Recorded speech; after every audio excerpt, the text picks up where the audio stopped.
بسم اللہ الرحمن الرحیم، سیرت النبی صلی اللہ علیہ وسلم، درس نمبر 40۔ آج کے درس میں واقعہ افک یعنی حضرت عائشہ رضی اللہ تعالی عنہا پر جو منافقین نے تہمت لگائی تھی اس کا ذکر ہے، اور سن 5 ہجری کے دیگر واقعات کا تذکرہ ہے۔ غزوہ مریسی یا بنو مصطلق ہی میں یہ واقعہ پیش آیا کہ جب رسول اللہ صلی اللہ علیہ وسلم نے واپسی کا ارادہ فرمایا تو آپ آتے ہوئے راستے میں ایک مقام پر آپ نے پڑاؤ ڈالا۔ آپ صلی اللہ علیہ وسلم کی عادت تھی کہ آپ رات کے وقت شہر میں داخل نہیں ہوتے تھے مدینہ منورہ میں، تو آپ دن کے وقت میں داخل ہوا کرتے تھے۔ صبح کا وقت تھا، ایک جگہ پڑاؤ ڈالا، اور حضرت عائشہ صدیقہ رضی اللہ تعالی عنہا بھی اس سفر میں آپ کے ساتھ تھیں، تو ان کا جو ہودج تھا وہ قضاء حاجت کے لیے تشریف لے گئی۔ واپسی میں ان کے گلے میں ان کی بہن کا ایک ہار تھا، تو وہ گم ہو گیا۔ اب وہ اس کی تلاش میں لگ گئی، اور اس درمیان میں ان کو تاخیر ہو گئی، دیر ہو گئی۔ جب صحابہ کرام آئے، چونکہ اس وقت ان کا وزن کم تھا اور اتنا وہ محسوس نہیں کر سکے، وہ آئے، انہوں نے ہودج کو اٹھایا اور اونٹ کے اوپر رکھ دیا، اور وہ یہی سمجھے کہ ہلکے پن کی وجہ سے کہ شاید وہ اندر موجود ہے، تو لہٰذا قافلہ روانہ ہو گیا۔ یہ قافلہ روانہ ہو گیا۔ حضرت عائشہ رضی اللہ تعالی عنہ ہار ڈھونڈتے ڈھونڈتے جب ان کو تاخیر ہوئی، وہ پہنچی تو لشکر روانہ ہو چکا تھا، میدان خالی تھا۔ اب وہ وہاں پر آ کے اسی جگہ پر بیٹھ گئی کہ اب لازمی بات ہے کہ جب یہ تلاش کرتے کرتے ادھر ہی آئیں گے، قافلہ تو ادھر ہی تھا، اب میں کہاں ان کو تلاش کروں گی۔ نبی اکرم صلی اللہ علیہ وسلم کی ایک عادت مبارکہ یہ بھی تھی کہ جب بھی لشکر جاتا تو اس سے آگے بھی کچھ لوگ ہوتے اور پیچھے بھی ایک کی ذمہ داری ہوتی کہ اگر کسی جگہ پڑاؤ ڈال لے، کسی کا سامان رہ جائے، کوئی چیز ہو، تو پیچھے آنے والا شخص ان سامان کو لے کر قافلے تک پہنچ جائے۔ اس سفر میں حضرت صفوان بن معطل رضی اللہ تعالی عنہ پیچھے تھے۔ وہ جب پہنچے اور دیکھا کہ کوئی شخص ہے وہاں پر، دیکھا تو حضرت عائشہ رضی اللہ تعالی عنہا تھی، تو چونکہ وہ پہچان گئے، فوراً کہا انا للہ و انا الیہ راجعون، اور اپنی سواری کو بٹھایا۔ حضرت عائشہ رضی اللہ تعالی عنہ اس پر بیٹھ گئی، اور بغیر اور کچھ بھی نہیں کہے بس وہ روانہ ہوئے، یہاں تک کہ دوپہر کے وقت وہ لشکر تک پہنچ گئے۔ جب وہ لشکر تک پہنچے، وہاں پر آئے، دیکھا کہ حضرت صفوان بن معطل رضی اللہ تعالی عنہ اونٹ کو پکڑے ہوئے لا رہے ہیں، حضرت عائشہ رضی اللہ تعالی عنہ اس پر ہے۔ جب منافقین نے دیکھا، اور خاص طور پر عبداللہ بن ابی کو اس کا علم ہوا، تو اسے تو ایک اور موقع مل گیا اپنے نفاق اور اپنے حسد کو ظاہر کرنے کے لیے۔ چنانچہ اس نے حضرت عائشہ رضی اللہ تعالی عنہ پر بدکاری کا اور تہمت اور الزام لگا دیا، اور لوگوں میں یہ باتیں پھیلانا شروع کر دی۔ وہاں سے وہ لشکر مدینہ منورہ پہنچ گیا۔ جب آپ صلی اللہ علیہ وسلم مدینہ منورہ آئے، آپ صلی اللہ علیہ وسلم تو خاموش تھے، لیکن منافقین ہر مجلس میں، ہر مقام پر، ہر جگہ انہی باتوں کا تذکرہ کیا کرتے تھے، انہی باتوں کو دہراتے تھے، اور مدینے کی فضا اس کی وجہ سے انتہائی مکدر ہو گئی۔ حضرت عائشہ رضی اللہ تعالی عنہا کے علم میں کوئی بات ہی نہیں تھی، ان کو خبر ہی نہیں تھی کہ مدینے میں کیا باتیں ہو رہی ہیں۔ تقریباً اس درمیان میں ایک مہینے کے قریب کا وقت گزر گیا، کچھ بیمار بھی تھی کچھ دن وہ۔ ایک دن جب وہ ٹھیک ہو گئی، وہ قضاء حاجت کے لیے باہر جا رہی تھی، تو مستح ان کے ساتھ تھی۔ تو مستح کا پاؤں کسی کپڑے میں پھنسا اور وہ پھسل گئی، تو انہوں نے فوراً کہا تعس مستح، یعنی مستح ہلاک ہو جائے۔ مستح ان کا بیٹا تھا۔ تو حضرت عائشہ فرمانے لگی کہ آپ نے مستح کو بد دعا دی، جبکہ وہ تو بدری صحابی ہے، بدر میں شریک تھے۔ تو ان کی والدہ نے کہا تمہیں نہیں معلوم کہ مدینے میں اس طرح کی باتیں چل رہی ہیں تمہارے خلاف، اور میرا بیٹا مستح بھی اس میں شامل ہے۔ حضرت عائشہ فرماتی ہے کہ جب میں نے یہ باتیں سنی تو میری تو پاؤں تلے زمین نکل گئی کہ یہ کیا کہہ رہی ہیں۔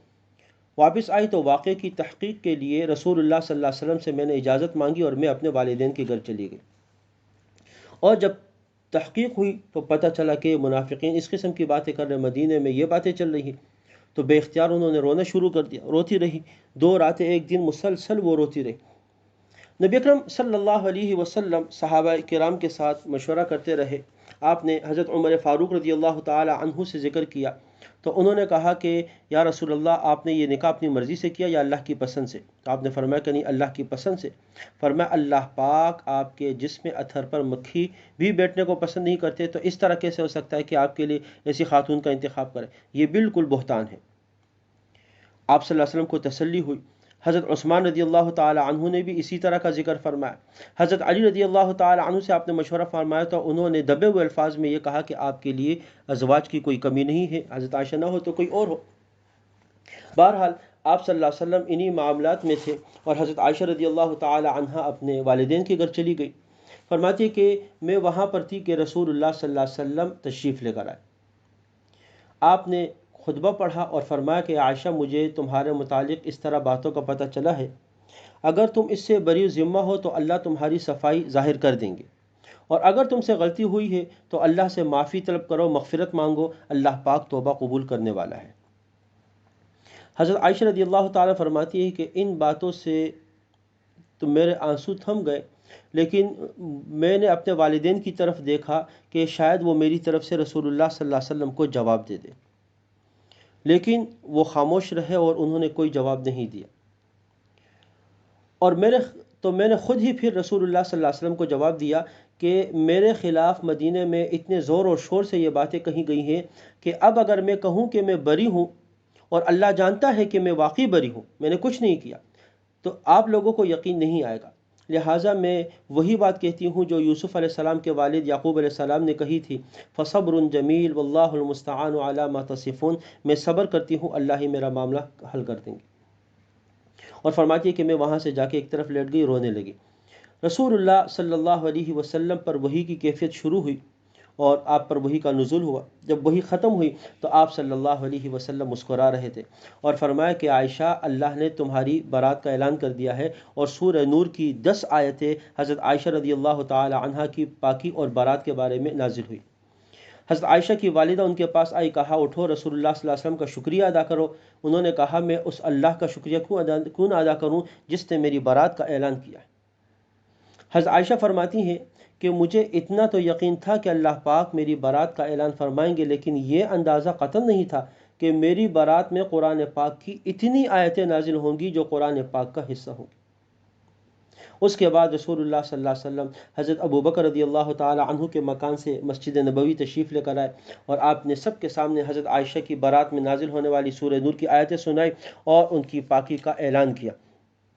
اور سیرت کی کتابوں میں لکھا ہوا ہے کہ اس فتنے کا اصل محرک تو عبداللہ ابن ابی تھا، اور اس شرارت میں کچھ مسلمان بھی اس کے ساتھ شامل ہو گئے لاعلمی میں، حضرت حسان بن ثابت، حضرت مستح اور حمنہ بنت جحش۔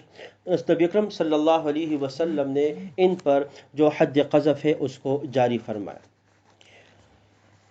یہ سن 5 ہجری کا واقعہ ہے، اور سن 5 ہجری کے جو دیگر واقعات ہیں ان میں نبی اکرم صلی اللہ علیہ وسلم کا حضرت زینب رضی اللہ تعالی عنہا سے نکاح، جو پہلے آپ کے منہ بولے بیٹے حضرت زید کے نکاح میں تھی، آپ صلی اللہ علیہ وسلم نے ان کے ساتھ نکاح کیا۔ اس کو بھی منافقین نے بڑا اچھالا کہ رسول اللہ صلی اللہ علیہ وسلم نے اپنی منہ بولے بیٹے کی بیوی سے شادی کر لی ہے، جبکہ زمانہ جاہلیت میں اس طرح نہیں ہوتا تھا، لیکن اس رسم کو ختم کرنا تھا تو آپ نے ان کے ساتھ نکاح کیا، اور قرآن پاک کی آیتیں بھی اس بارے میں نازل ہوئی، اور منہ بولا بیٹا اس کی حقیقت کو ختم کیا گیا کہ اس رشتوں کے بارے میں اور ان چیزوں میں اس کی کوئی حقیقت نہیں ہے۔ اسی طرح پردے کا حکم بھی اسی سال نازل ہوا اور عورتوں کو پردہ کرنے کا حکم ملا، اور اسی طریقے سے حد تہمت جو حد قذف کہلاتی ہے، یعنی اگر کوئی کسی خاتون پر بلا وجہ الزام لگا دے زنا کا تو اس کی سزا 80 کوڑے مقرر ہوئی، اور سورہ نور کے یہ احکامات بھی اسی میں نازل ہوئے۔ اسی طرح زہار کا جو حکم ہے کہ اگر کوئی شخص اپنی بیوی کو ماں یا بہن کے ساتھ تشبیہ دے دے تو وہ اس پر حرام ہو جاتی ہے جب تک کہ وہ کفارہ نہ ادا کرے۔ زمانہ جاہلیت میں چونکہ یہ طلاق تھی، لیکن اسلام نے اس کے طلاق کا حکم ختم کر دیا، البتہ چونکہ یہ نامناسب کلمات ہے لہٰذا اس کے اوپر زہار کے اوپر کفارے کا حکم دیا۔ یہ تمام احکامات سن 5 ہجری میں نازل ہوئے۔ اللہ تبارک و تعالی ہمیں سمجھنے اور عمل کی توفیق نصیب فرمائے۔ وآخر دعوانا ان الحمد للہ رب العالمین۔